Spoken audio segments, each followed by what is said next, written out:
Hao o nofo pea na wa'o i lo ma'aiga ma lo tina le tasi aso. Ona o'o i whaile sa manatu whapea ia te ao. Ma sa o tusi nai rosa tusi, ma tuu i lunga le lau. Ai o le pese atu ma le whale. Ma ina ua taunu o mailo tina i le whale. Sa ia mo ina la tusi. Ma o upu ia sa o tusi ai. Tina ea. O te manao i e te tongi ina mai e te au tupe mo au ngā wenga ia. O le sasa ina le vau, e 5 tāna. O lo tai ina mai o alala mo le tāwhi i asa uma, e 4 tāna. O lo fuluina o ipu i le tele o taimi, e 3 tāna. O lo tai ina lo tau tai au uma, e 2 tāna. Molo te wino moenga i tae au uma, e tāna. Ma le au whai, e se furu ma le 5 tāna.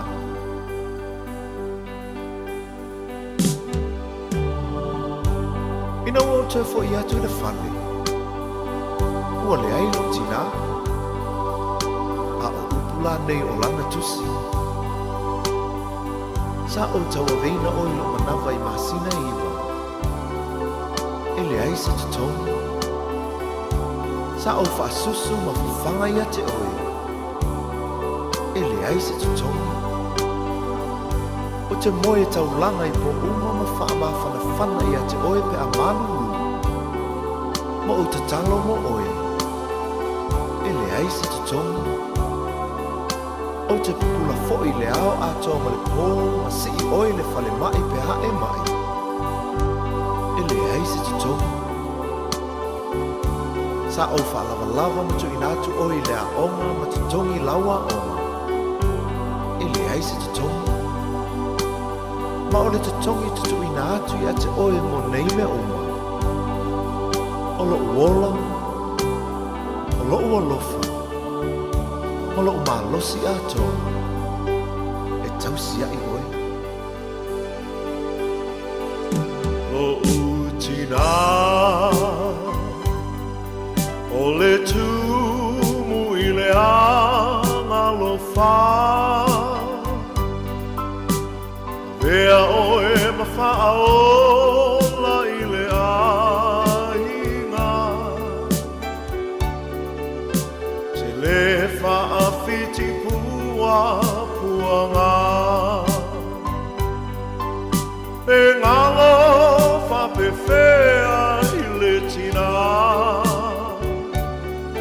Na whanau alana tama ma le tinga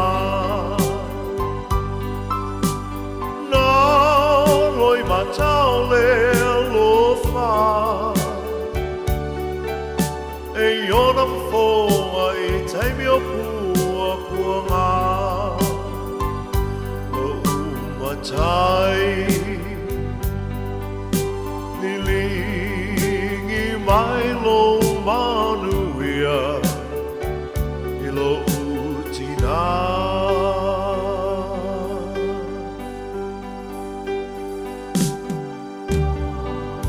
Tina ea, pa ngā le tele o loa lofa, sa e tausi, whaalawalawa, ma whawhanga i au ina i o wola. O le nei o mawaile nei sa o le tonga, ai pa ngā lea lo valea ma lo vai vai. Tina ea, ia ea lofa, whaamanga mai. E lena tai lona lofa, ai tuina te foi lona ola. E whetai ai e puanga, ai le whaafiti ai le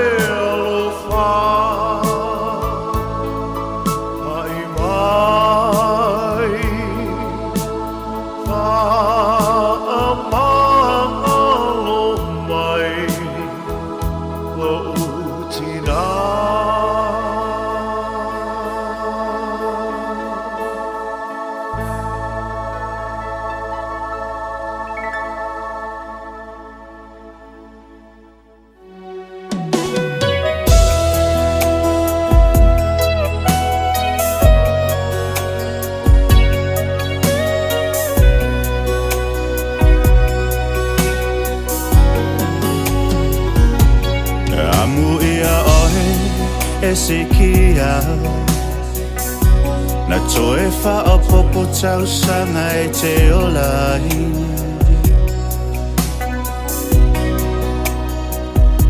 Amu ia oe la salo, na vala au Yesu e toe tu mai.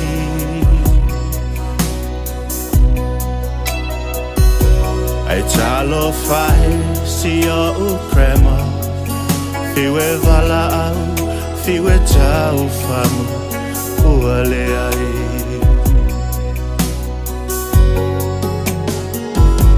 Watua i leo ti maloi mata, le fia fia ma tou tapenanga. Molo aso sohi fua e atoa ai, lo valu se fulu lima tau sanga.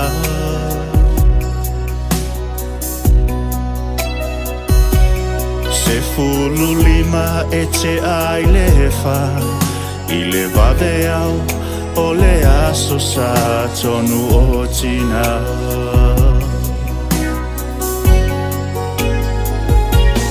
Yesu e fa mole mole la umatai, si o matou tina to e fa famu mai. Se aso sa o tina fa anoa noa, i si o matou aina atoa. Ua le ai se sulufanga e la lafi ai, whanau au whanau pe a whasi mai. Ua ngau leisi pou tutoa, ua matu si e la ua soa, le fia fia ua le atoa. Se fulu lima o meta siva fao, lo aso soifua e le ngalo i le loto. Se fulu tasi o me lua o lua lima, ai e tu aloha si o tatou aina.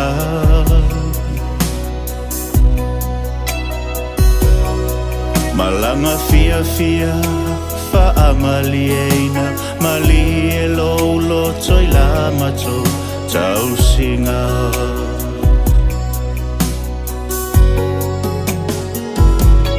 Kele matina mapula ua fa amalo, le lua tau singa wa malie o wa malie malo. O olua na ngafa ma le tau singa, fa ata e le fa a ofu ma le fa whangaina. Pesoa soani malo si ai, ta vita masulu ma le la tau singa na fai.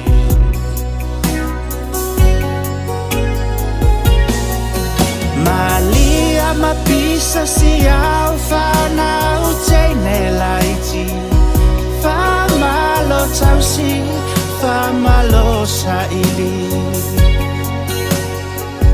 Lua whanau mata i to alua, e ui ina umau e au se talia.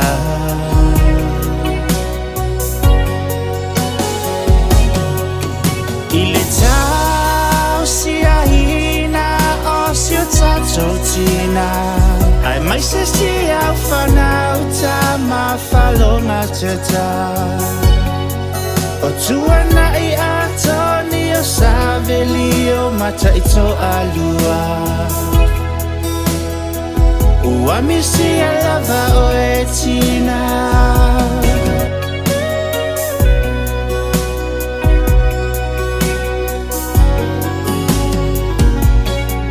Sita imi whangalo ngata A o e momoli whanau Au whanau i lea o ngā A ta uane e whaia o ngā ni o lato leanga E tēnā naina i o lato matua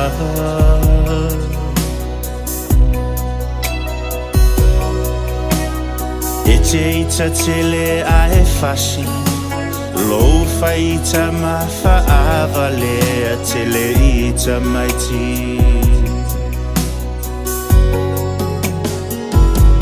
E le ngalo fo'i i o mātou loto Teimi ua a mata o na mātou o i whafo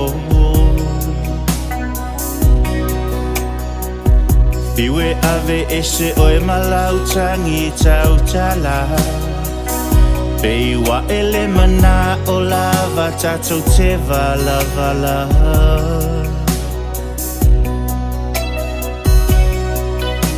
Lea la ua e alu Ai pei e valea Tamaiti i le mawhau fau atu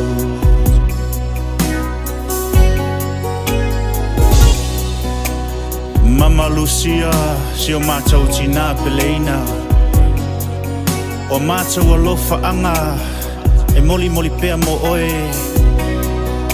Mai si au whanau wha pele pele Ai mai se o nai o lātou taito o lua O whanau au whanau Ai mai se o si o mātou krempa Ia seu i whale mua pasenga Ai mai se o na iau a inga umalava Mi sia oe le tātou mawhutanga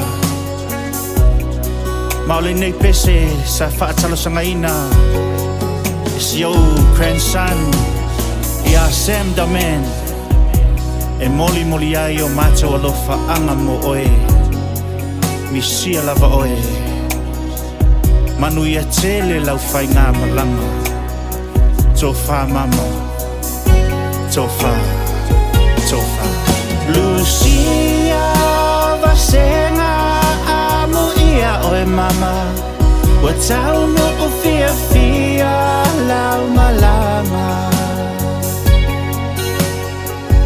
Wheloa i fia fia malotama Wa manava ungaluenga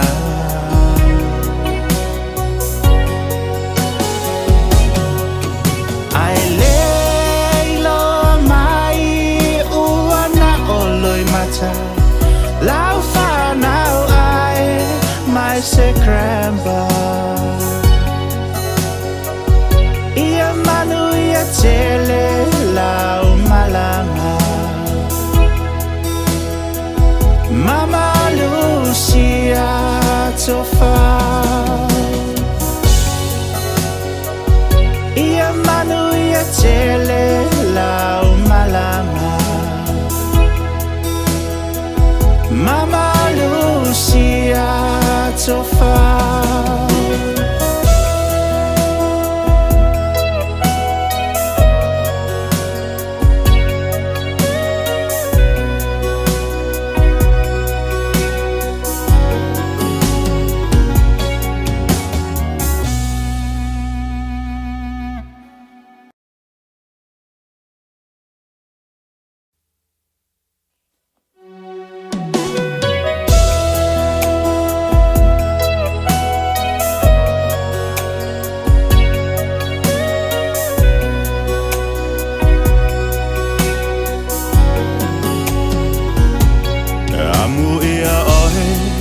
Ezekia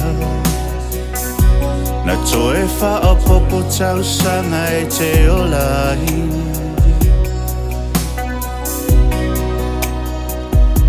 Amu ia oe la salo Na vala au Yesu e toe tu mai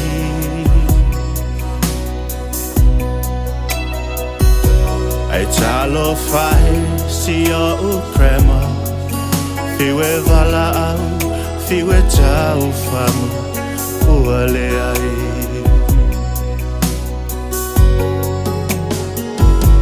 Ua tua I le oti maloi mata, le fia fia ma matou tapenanga.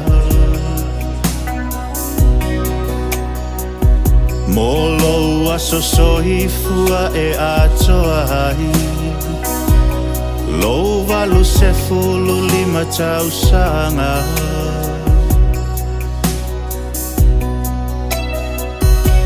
Se fulu lima e te ai lefa, I le vave au o le aso sa tonu o tina.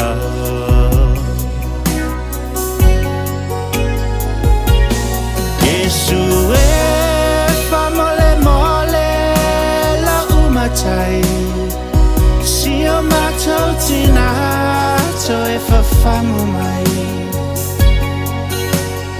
Se aso sa o tina fa anoa anoa, si o matou aina atoa. Ua le ai se sulufanga e la lafi ai, whanau au whanau pe a whasi mai.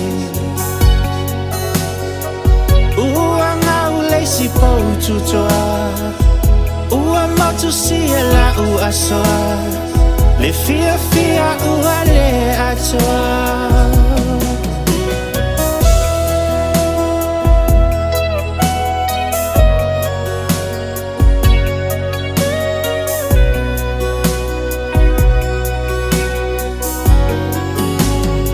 Se fulu lima o meta siva fa'o, lo aso soifua e le ngalo I le loto.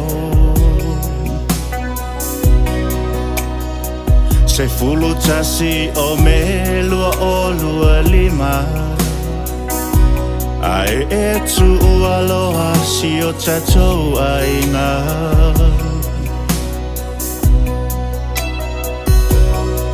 Malanga fia fia fa'a malieina, mali e lou loto I la matou tau singa.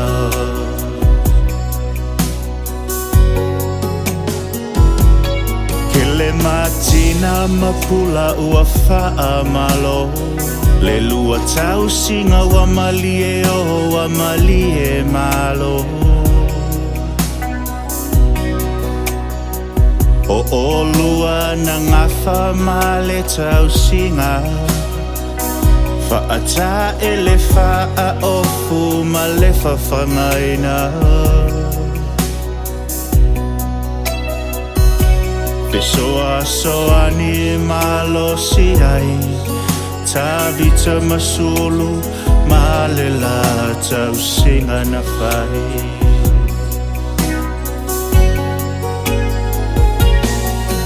Malia mapisa si au whanau teine laiti, whamalo tau si, whamalo sa ili. Lua whanau mata I to alua, e ui ina umau e au se talia.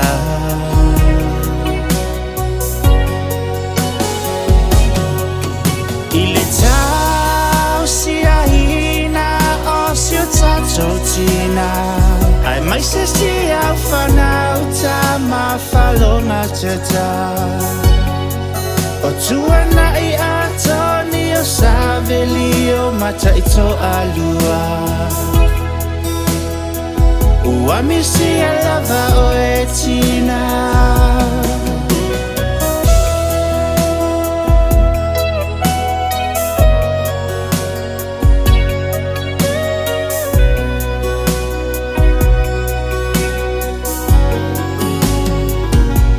O isi taimi whangalo ngata, a o e momoli whanau, au whanau I le a o ngā. Sa uane e whaia o ngani o lato leanga E tēnā naina I o lato matua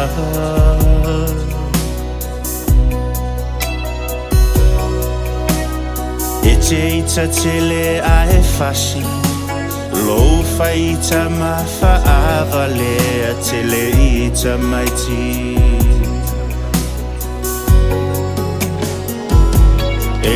Ngalo fo I o mātou loto Te mi ua a mata o na mātou o I whafo Fiwe ave ese o e malautangi tau tala Pei wa ele mana o lava tatou te vala vala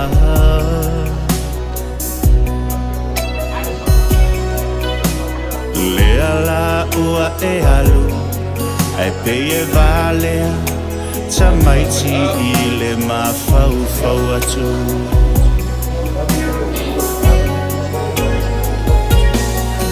Lucia vasenga amu ia o e mama Wa tau no o fia fia lau malama Fela I fia fia malotama Wa manava maluenga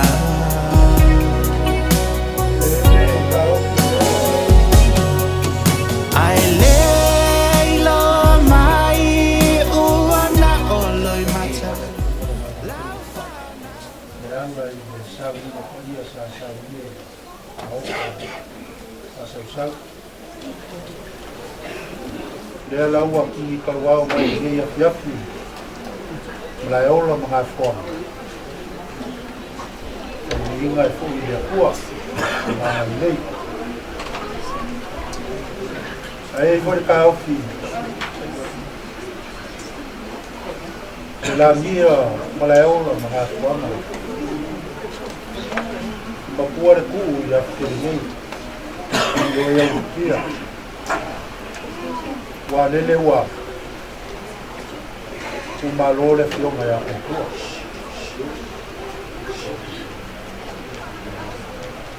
Ia leo se mangapu po se fingangalo o se kofari ngai fura eki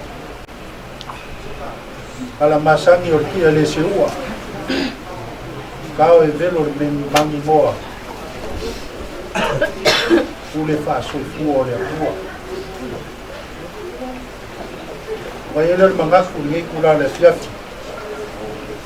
Ali kua kula va mo le fioma kia como por kai kai sa nima le fiafi. O le ase le alofa ka ua ka kaua I kari singe. Ya o se ie fo ye ufi ele sa. A se lengi ka kaua. Como faio ma o inga. Kali sini ya wase me alupa war fa dam yo ko lam na apa pera suma ko vam kala sale ese ma ko leo pare fa so sa ese ma ko manga ko ese ma ko mon ba ikayang elo ka ko vai mai mo me ya ri ka fa ai au nga marikau kua Lucia Maseu Iko komo le karesia O loa le la kau kua Ya o mai lor makaku ngia fiafi Kaku kara me pasoro Ya asi aloange le karesia I ulanga masang O makua kuleo le amangoa Le afioma kia konga O wasi ufa le au ngia fiafi Masu mako ngana whaaralo Ia ngia fiafi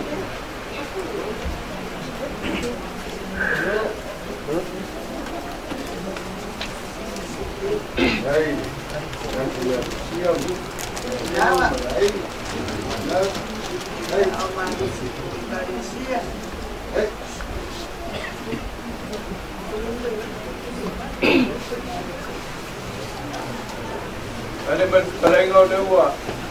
Masuyo. Ya ko pa Kalesia. Ya ile maku ka ofia, e se kai mi nga maku. Wa kuleu sa maku fa kai ku sa mai vaenga, me se lo ku ngalu nga ngi fiafi. Ya le ya un ka ku kale me fa solo la fu le bungo le fungo ki ako. Ya wa ka ku sa ngi ngi fiafi yang ko ba ku muli le sa maku fa kala nga malenga fa lalo.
Matau pa se pulfai por fora tu ku momua i ku ono.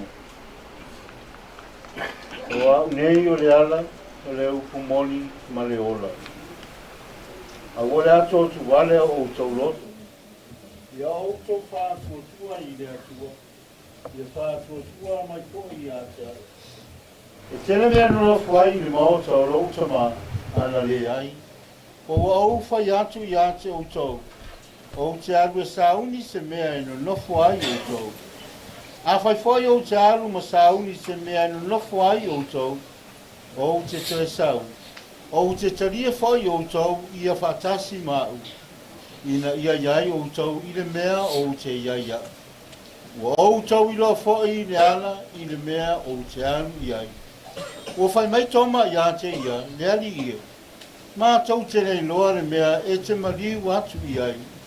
Ma tau te mawhaia whapewhea o nei loa o le ala. Ua whetara i atu i asu i a te ia. O au nei le ala, male upumoni, male ola. E le alu atu lava se tasi i le sama, pe a le ui mai i a te ala.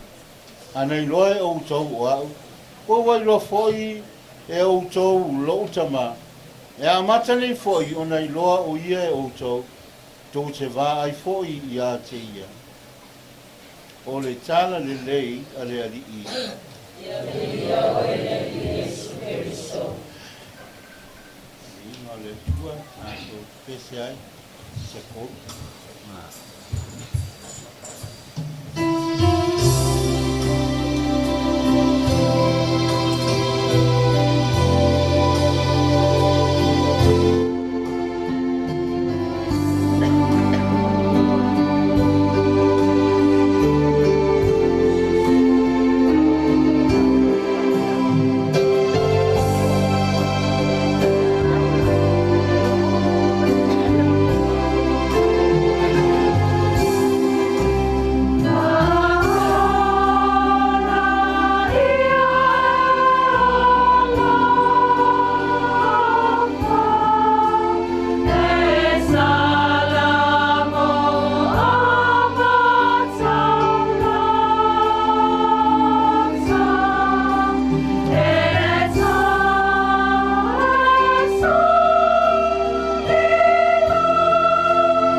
Yeah.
atua.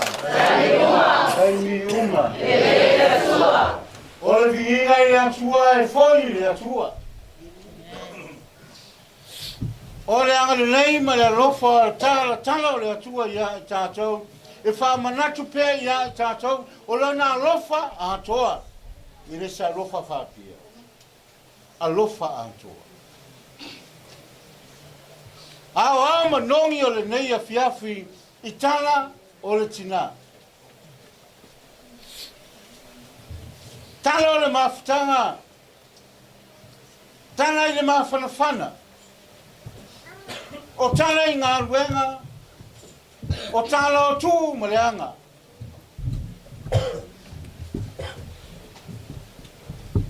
Mana ia manongi. E rua moli mau na o whaalongolongo ai. Mai le tele o moli mau I le olanga ma le soifuanga o Lucia. E rua moli mau na mai tawina I le afiafi. Moli mau I le soifua whaalenganga. Tina te talo. Te ia o whaia vale ai ngaringa moli mau le mea. La mole mau le soifua whalenganga o Lucia. E whamanatu pēle Rosalio, Taimi, o... Ai hasa whangu ina lo lato soifua whalenganga. Sei o mai tasi. Sei ame vi inga I la tua. Mana ia tala. O le tele o whamatalanga, moli mawina I le soifua, e tasi le opu e whamatala I nai, o le alofa.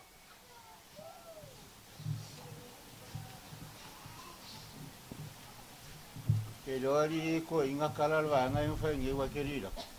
Ngā o kala le a, ngā o kala na whai au e tu. Awai kei kai fua oi. Me ma rosi o lo fasi a vaso. Tama e se lo kua.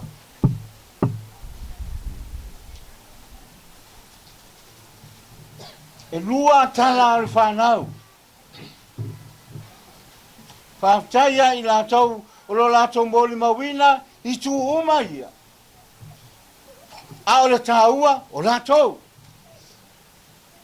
O po le atua le nei a fiafi. O le tawhatoru o Iesu na fia ma iai le lalulangi. Le wau mai le fiafi nei.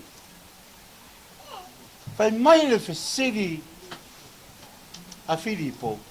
O fea ke alu iai. O fea e te alu ai. O le ala le te sauno ai. Fape fea no mātou iloa. Le ala e te alu iai. Mai Iesu o hau, o le hala, upumoni, maleola, o le tawhatolo le au Iesu na afia manyai le lalo langi lona tino tangata o le atua. A whamatanga le tawhatolo mai la matanga le atua le tama, le atua le halo, le atua le nganga paia. Ana le afia mai le atua tangata I le laulangi o Iesu Keriso e le atoa le tawhatolu o le atua. Le atua le tama, le atua le alo, le atua le nganga paia. Ua whatino Iesu le ngā luenga, whai mele o le tawhatolu o hau le ala, upumoni ma le ola. Au tau le muli mai a tau e le sau tau le ola e whaavavau. Au tau le ui mai a tau e le iso tō wala I le tama. E tasi le tama, mau.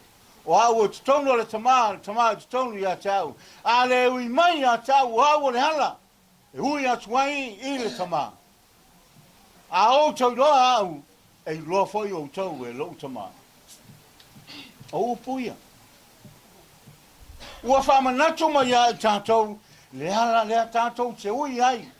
O po matala o tina nei a fiafi o tala o le ala. O le upumoni ma le ola. le whana ue. Ana ia mori mau. A le whamanatu a le atua i le nei a fiafi o ta iala ia na ta pena e le tina. O lo ana soifua o ona, soifua ngā lue, soifua o ngā. E leo le ana ea lea le tau mwhai le tina. E tai teina ai lo tau soifua. E a se upu. Na se upu na pau. O le upu e ona ai po se upu e oti ai. A le o tupu ma ole le ai ngā. Na ola le upu le tina. Na ola le upu le tamare e soifua. Ale ale ola lea. Tai ina i tātou, ina i o tātou lole ola. O le tino ma le toto keriso. Ina i a tātou ola ai. I whaamaoni ma le talitonu i le atua. A tātou mata kai aora kaulanga pa ia le misa. Tātou mata le polse sio le amatanga o fōringa vai aia o le ore langi. Pākele, au kalmisa, au ona. O i tātou uma ua taiala ina i le polse sio, tātou te hanga i le langi. A tau nuu lan polse sio i lunga santuario, o fōringa le langi, o na whaimaila, whalongo le upu. Whalongo le upu. A umon tātou whalongo le upu, o lo tātou tāpena lea, tali sua i le tino ma le totolo tātou li, o le atoa leo na tāwhatolo i Jesu Kiriso, le ala upu moni, male ola. O anga ia whaamatua, amu ia uko, o matua le soifua o tau matua. Awani whapea, o ki ngā karinga. Awane o tau whapeane, o ti ngā o tau taringa whaalonga pe le upu. Ale uko e kala mai ngei la uala. O tau te manatu. Awa te manatu pa le ale upu. Aia manatu, o le hale ta ua le upu. O le hale ta ua le ta iala ai, i le ola e whaavavau. Ta iala le upu, e hau, whaatongu, ina ia sa o le ala i le ri. Ina ia o tātou talisua, i lana, i lona tino, ma lona toto le mea aiola. E ola i pē i tātou e whaavavau. Kako pesenga se koru, ia, ko whaamawai ha ia i pamurimufu.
tūlai tolu, a le vaveao, ia o le tataloina o le anga alofa o lo tātou li o Iesu, ia a wā le anganga, kai ngā malanga lo tātou tina. Rei tūlai tolu, o le tātou whai ngā lotu, a to ai ma le tataloina o le anga alofa, mo mori ai le anganga o lo tātou tina, i lona tamā. Tātou whira i le kōt, a muli. Ia e manatu o oe le tau kōsi le anga alofa.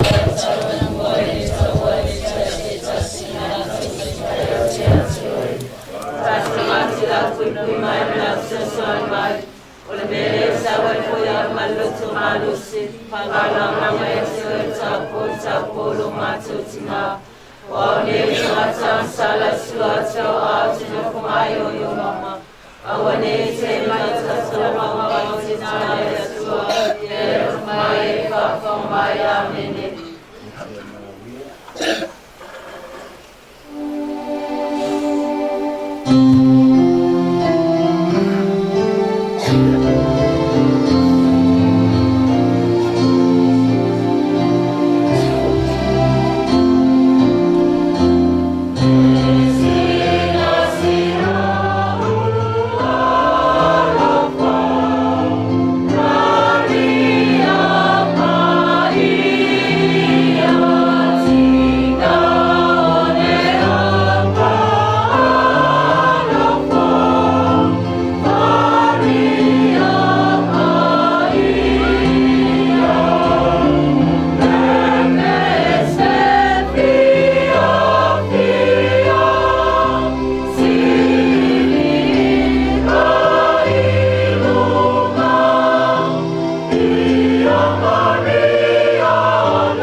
Nganga pa ia tala ngai di tāua o le tina i le aina. Ia e whape foi la mātu te tala tāwhi mana le whai ngā malanga alusia. Mapu atu i o au anga le lei. Ono Iesu Keriso lo tātou wadi i. Amen. I le sua fol sama le alo, ma le nganga whaia.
Fui makuleu fai masui ole. Yung ko ya kuala masala pa pe fui ngi ainga. E fa pe fui so maku komale ala la ku ya seu. Lengo falo. Ya mo moka mo moli se lo fa fikai la u fiongol ki akongo. O mong fa fikai aku ya mulkalo le mau ka fa sau sau se fo ya le fo maku ko fa le wa ku le ngang fa kai ngi fia ya malo fa kai le la u fiongol ki a ko ngoi al fa ki ngo la pikola au mala mo ka yo yo lo ngoi ki ngo ma kangi le fa fo nga ngi ai ya sa fia singo le malo le ku pe ngo sa fia la u fiongol ki a ko ngo ele fa malo fa kai ya ka fa pu sa maku kala wa lo fa ku vela le fala wa lu fo ile fiafi a o me uma o la ka penga ma fu fu ngo fa ki ngo la ngalo nga ia ele se me o lilo le sil fanga le le ile fa ke le lava ile u fiu ngo ki a kong ya le li wangi sa maku fa kai le ia fo yo suafa fa pe fo il fa ku malo lo mang malo ya malia ngangi fo ile pa ia mawulungo ka ku e kali sia salango ya malo ngalu due malo fo ka pinga wale aso fio lucia ya lo ku sa fo ile o falia ya walo ku silsila lo ku papang fo ai mal nga fo yo ngi ai nga ya walo ku bang fo ile kali sia melia ya malo fa kai wale kiki lo ko ngalwe ngolingi fiafi ya saka ku amaka ma ile fa ku ya le fa i ba ngi malao le mga fonga ya malo le fa kaulanga fa kai ko ile ka penga wabi ingoleli ai ka wingo ile ka ku fa pese manga yo ka ku fa pese yo ko fa longo ile fa pese fo le ya so yo le sa fa ingole mau kengi yo ba pinga umale ba ngayo kong si fongo ngi fiafi le malo fa kai ka penga malo ko sa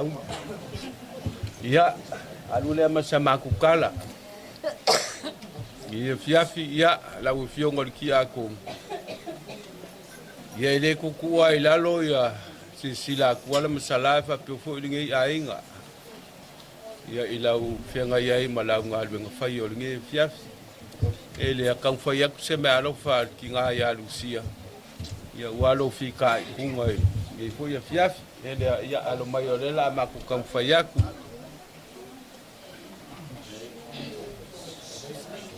ya o fa lo longa nga ila u fio ngal ki akongo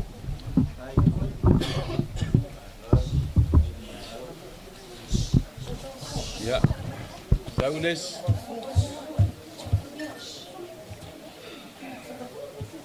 ya kulang masagil nga aku dia momsa eu especial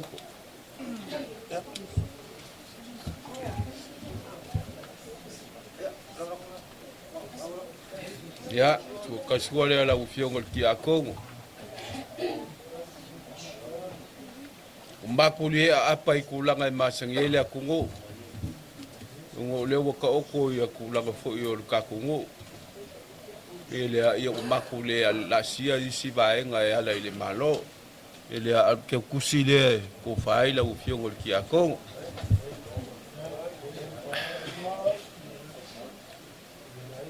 ya ele isi ke me ka fai ko se me alo fa al kinga ya lucia e me sa fo ile fo ko ya malia ele malia ya whaafua lewa e le kua lo soifua wale lau mkawhaioi ma lau ngalu whai.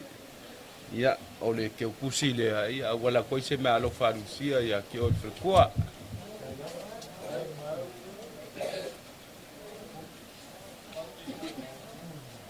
Ia, ele whangaloinga ia suafa. E ui anga whapeo o kako piko ngu o salango ngā o suafa urikia. Ia le anga o leua maurunga ia salango o ngi mai kau. Leua ia pa ia o le whalangilangi. Ele a kuala ia me alofa le ila ufiongo le saole.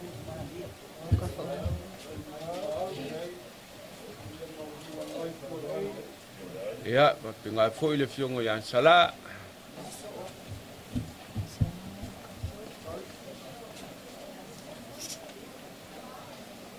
Ia, leanga o ngai fio maile la fiongo la un faleo. Ngo ya urikia o lo fasa sa o ya kele. Ile ia urikia ia se me alofa le a Lucia e le ufionga.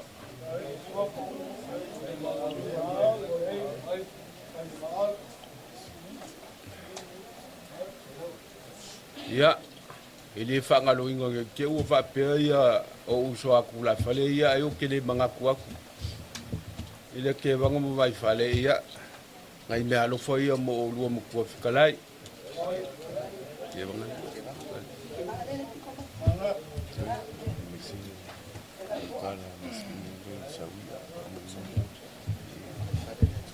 Ia ngā vai whale.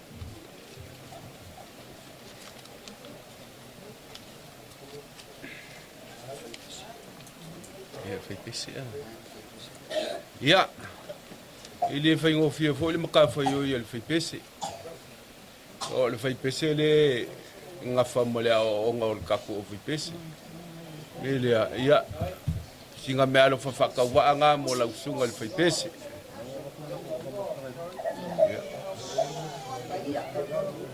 Kan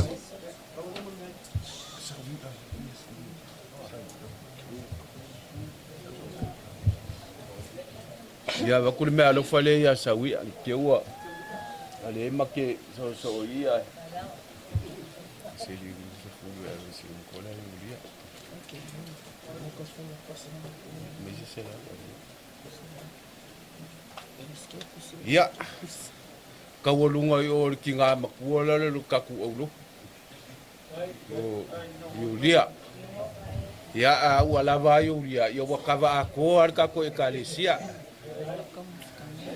ole maau male whaaloalo e ala le ia palangi maloko maau le selengi pa ia. Ia moliaku le anganga le whaati. Kai, e ile maku wha moi moi. E li umaloko ngā luenga.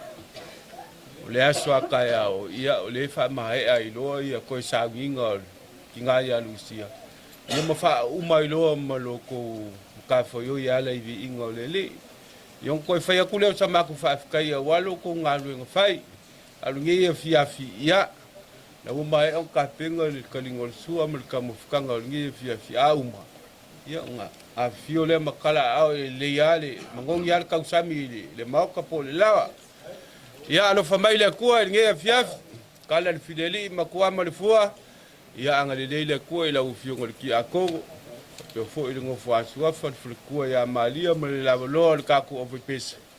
Ia momoli aku lau kou soifua i le kulai koru o ngangei le vawe au. O le keminga o leo mokua i momoe ngā pepe le ngei ainga. A o kou le la whangua le ngei ainga i le koru le vawe au.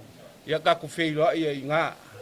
Ia o le maku kale lea ma le nganga le whaalealo le ngei a fiafi. Ia muia ke le ar kaku po. Wow. Kala leo malia e gei a fiafi. Me wānganga whikalai, no kofan kofalai e wanga. I whate pui, no kalenga e moa. Ia whio mai o pai e suafa, i ngai kua taku aina. Whate pui i ngei ku. Maise le whio aku le whio mati a kumu. Le mawhai o mamaku fore mole ina o whaewana. Mai ka ele o makuanganga mako ke mongoni le nganga o whakakai ni e whia. O le maau mari ni rosia. Mai se lo kuku maua e ni e whiafi mo wha mo imo. A wale fio mai o le fio mai ki a ponga ko kai e sa ni. Ma mako sa mai mai. Mor kele le nganga o whakakai.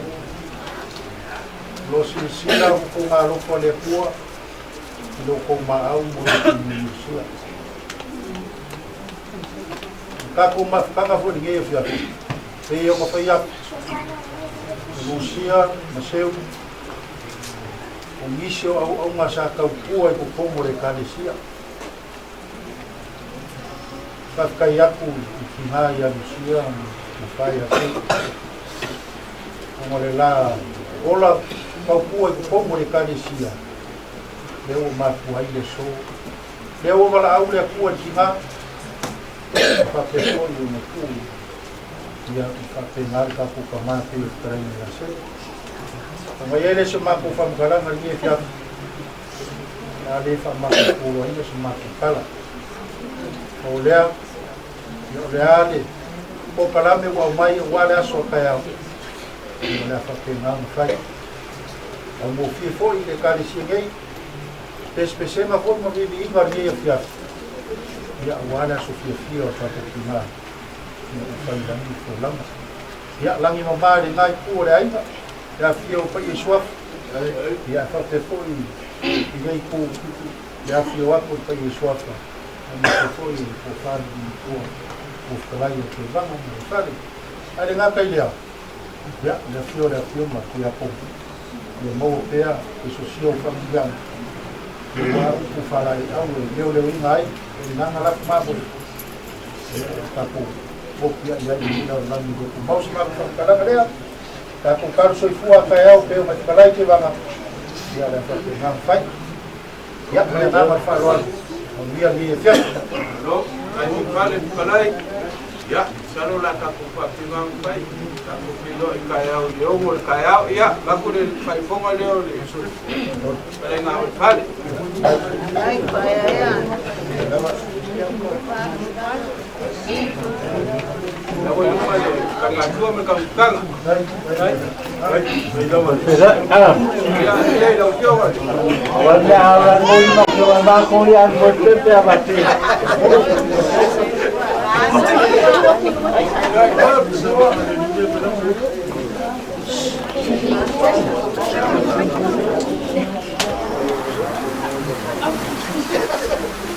ya voy a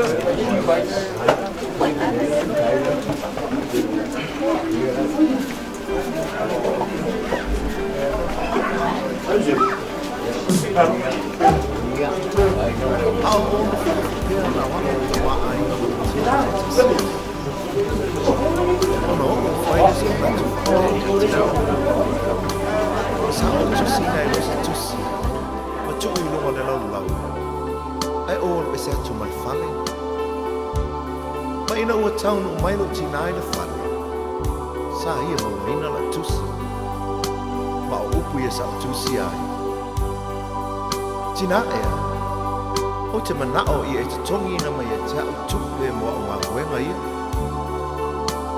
o le sasa ina le vau e 5 tāna o lo tai ina mai o alala mo le tāwhi i asa uma Fatala o lo fuluina o ipu i le tele o taimi e tolu tala o lo taina o lo tautai taia uma e 2 tala o lo te uina o moenga i taia uma e tala ma le au fai e se fulu ma le 5 tala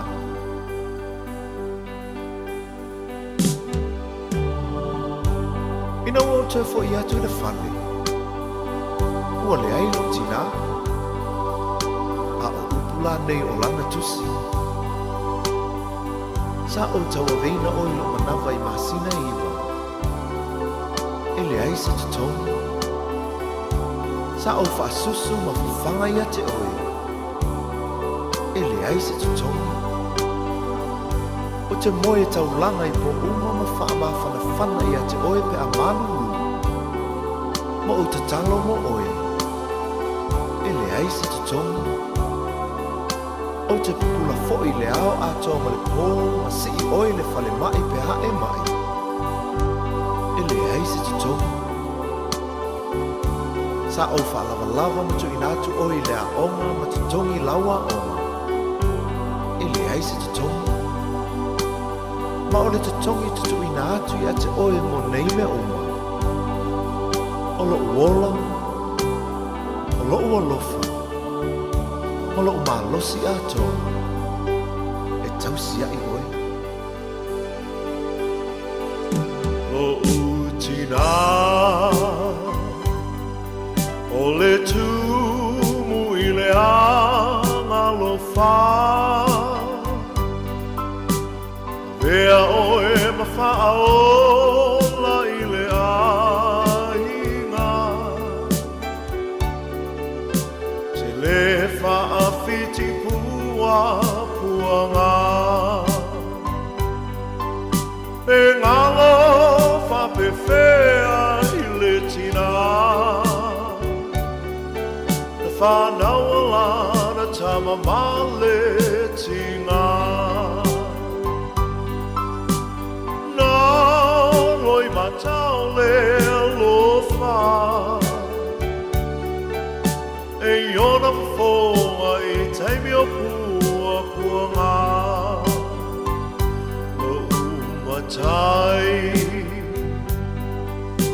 Nilingi mai lo manuia I lo utina.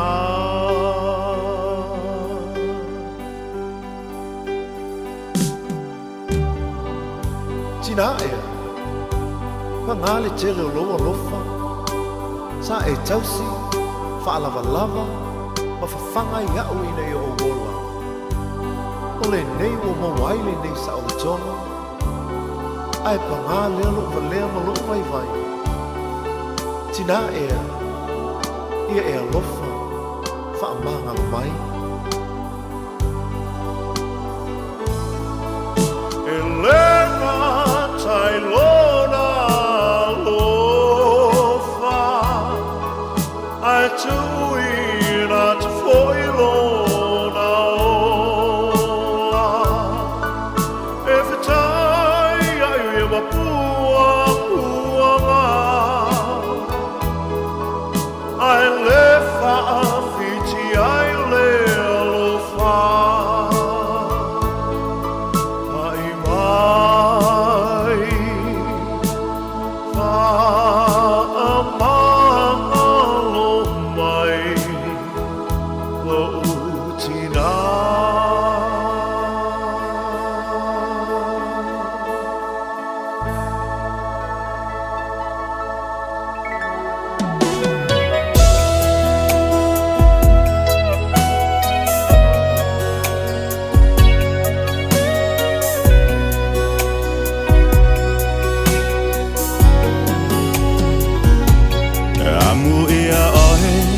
Ezekia Na toe whaapopo tausanga e te olai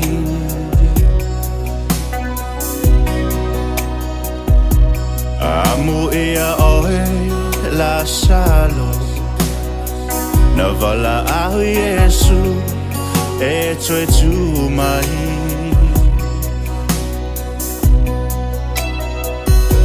Ai talo fai si o uprema Fiwe vala au, fiwe tau famu Ua le ai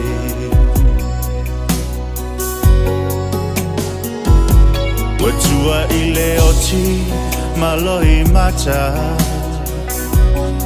Le fia fia ma matou tapenanga Molo aso soifua e atoa ai Lo valu se fulu lima tausanga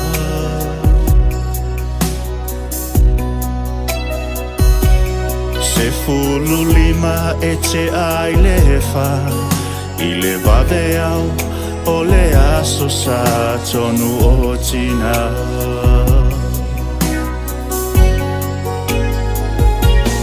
Yesu fa mole mole la umatai Si o matou tina to e fa famu mai Se aso sa o tina fa anoa Si o matou aina atoa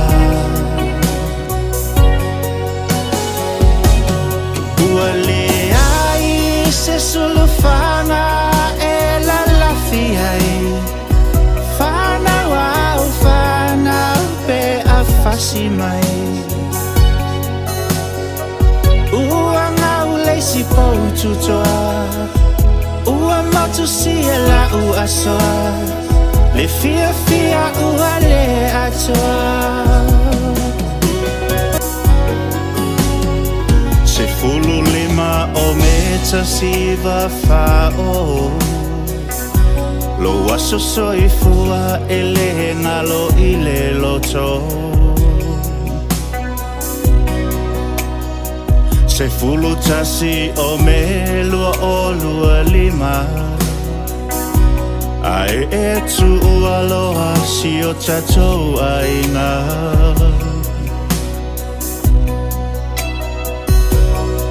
Malanga fia whaamalieina Mali e lolo toi la matou tau singa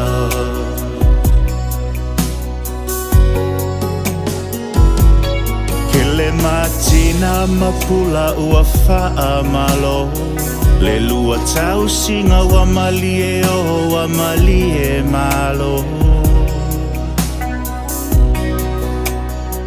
O lua na ngafa male tau singa Faata ele faa ofu male fafamaina Pesoa soani malo si ai Tabita masulu malela tau singa na fai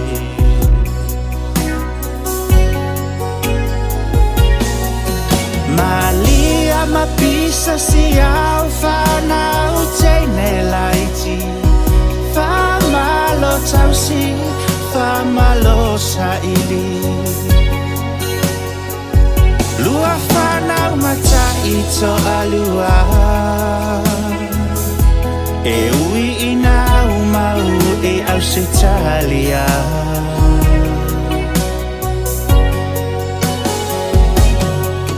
I le tau si ahina o si o tatou tina Ai mai se si au whanau ta mawhalonga te ta O tuana I atoni o saveli o mata ito alua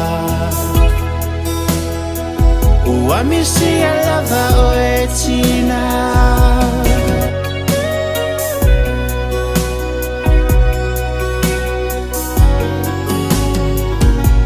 O isi taimi whangalo ngata A o e momoli whanau Au whanau I le a o ngā A ta uane e whaia o ngani o lato leanga E tena naina I o lato matua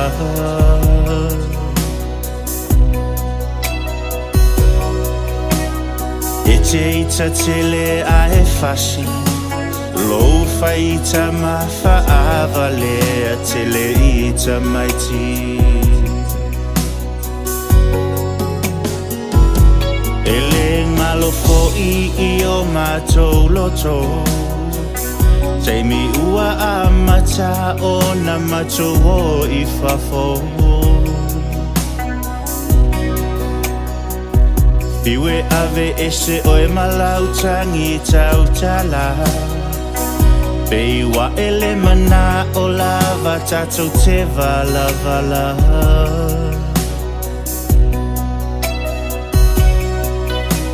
Lea la ua e alu Ai peye valea Tamaiti I le mafau fau atu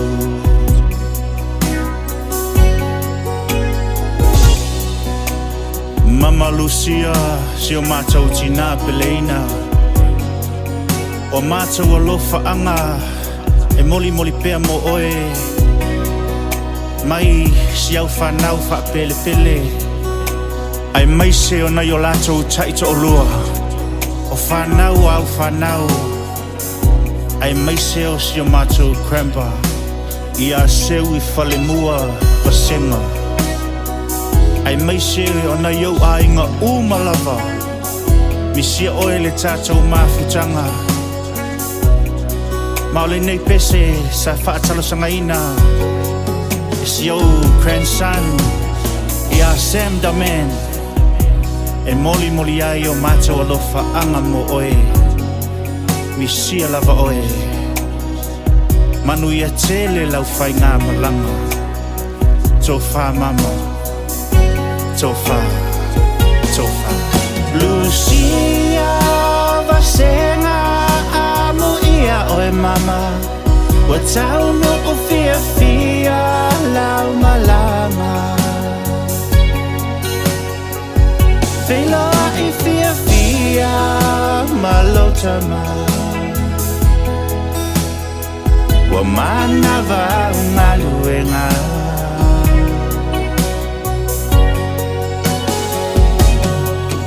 Ai leilo mai uana oloi mata Lau whanau ai mai se kremba